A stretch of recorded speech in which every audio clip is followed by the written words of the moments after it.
है उसको डिप्लीट कैसे करना, वो उन्होंने बड़े 22-23 किस्म के वो एजेंडा पॉइंट्स हैं कि इसको वीडियो रिलीज करनी है, ये करना है, ये करना, वो सारे बने हुए हैं। वो आहिस्ता आहिस्ता निकल के आप देखेंगे सामने आते जाएंगे। लेकिन पब्लिक का मूड, इंग्विश, इंटेंट जो है और जो चार्ज पब्लिक है उसके सामने ये चीजें बह जाएंगी। वो आप देखेंगे सैलाब की तरह बह जाएंगी, असर नहीं होगा उनका। तो अभी ये सोचो विचार है कि बाकी वेरिएंट कैसे लगाए जाएं, किस तरह किया जाए। जो इधर से प्रेशर है, ऑब्वियसली ये चार सुकूने हैं जिसके बगैर कोई चीज मुकम्मल नहीं हो सकती थी। अमेरिका है, हमारी जुडिशरी है, पॉलिटिशियन जो बचे हुए हैं वो हैं, हमारे अंदर के पावर सेक्टर जो पाकिस्तान का है वो है, चारों के चारों। अभी उनमें से एक आध तो हिल गया है, ठीक है ना, वो आना चाहता है, कोई बीच का रास्ता निकल रहा है, लेकिन जुडिशरी और उसको इन्होंने पकड़ा हुआ, पॉलिटिशियन वालों ने, सबने।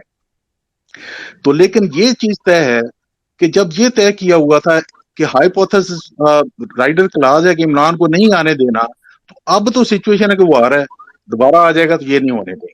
तो ये वो सारे काम करेंगे, सारे काम करेंगे, आखिर तक जाएंगे। मुल्की मफाद अजीज नहीं है, जाती मफाद की खातिर कर रहे हैं सारे के सारे। वो सारे काम करेंगे जिससे इमरान को आउट किया जाए, बाहर रखा जाए, और इसको जितना डिप्लीट कर सकते हैं किया जाए। जो बिलावल वहां पे गया है नवाज शरीफ के पास, ये गवर्नरशिप, ये आगे पीछे, ये ढकोसले कहानियां हैं, अंदर कहानियां और थी कि इसको कैसे काबू करना है। आपने बाहर लोगों से, मुल्कों से क्या बातचीत की हुई है, उनकी कैसे सपोर्ट आएगी, हमने क्या करना है। अगर खुदा ना खास्ता प्रेशर बढ़ता है, इलेक्शन में जाना पड़ता है, तो फिर इकट्ठे होके अलायंस बना के इसके खिलाफ इलेक्शन में जाया जाए और इसको बीट करके फिर आके गवर्नमेंट बनाई जाए।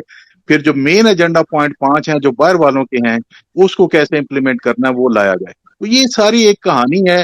देखिए, ना तो अदलिया का मूड बदला है लोगों का, ये चार्ज जितना भी कंपेन है इसको देख के, ना इमरान खान की जितनी एविडेंसेस है उसको देख के, ना अदलिया का मूड बदला, ना किसी और का बदला। जब तक अदलिया का मूड नहीं बदलेगा, पावर सेंटर का मूड नहीं बदलेगा, आप सवाल ही पैदा नहीं होता इमरान खान साहब को 2/3 मेजॉरिटी मिल जाए। तो इमरान साहब को भी बड़े सोच समझ के कदम उठाने हैं। ये ना हो कि जितना भी वॉल्यूम उनके पास जमा है, जितनी ऑक्सीजन है, उसको खर्च कर दें। आपने एक लंबी कैंपेन भी लड़नी पड़ सकती है, 8, 9, 10, 11 महीने की, उस तक भी सस्टेन करना है।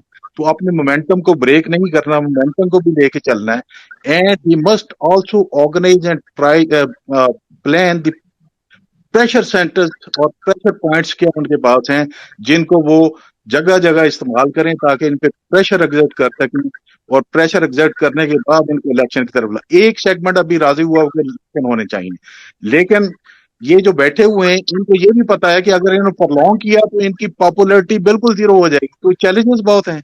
इकोनॉमी का जो हाल है, मुफ्ता की स्टेटमेंट वहां पे आपने सुन ली है, बाहर बैठे हुए, इतनी महंगाई आएगी कि तौबा है। और ये चैलेंजेस इतने ज्यादा कि इनकी पॉपुलैरिटी डाउन होती जाएगी। ये भी लंबा नहीं खेलना चाहते, ये चाहते हैं सितंबर एंड तक चले जाएं, उस वक्त इलेक्शन अनाउंस हो। सितंबर की 15, 16, 18 तारीख को जो रिटायरमेंट होनी है कोर कमांडर्स की, उनकी जगह जो नए बनने हैं वो अनाउंस कर सकते हैं। फिर उसकी अनाउंसमेंट के बाद they can announce the election. लेकिन उस दौरान ये काफी काम करेंगे अपना, ये केसेस को करेंगे, नैब को करेंगे, ब्यूरोक्रेसी को करेंगे, इमरान को डिप्लीट करेंगे, आप देख लीजिएगा। इसके लिए प्लानिंग करनी चाहिए पीटीआई को, इमरान खान को और सारे पाकिस्तान को मिलजुल के। Thank you sir.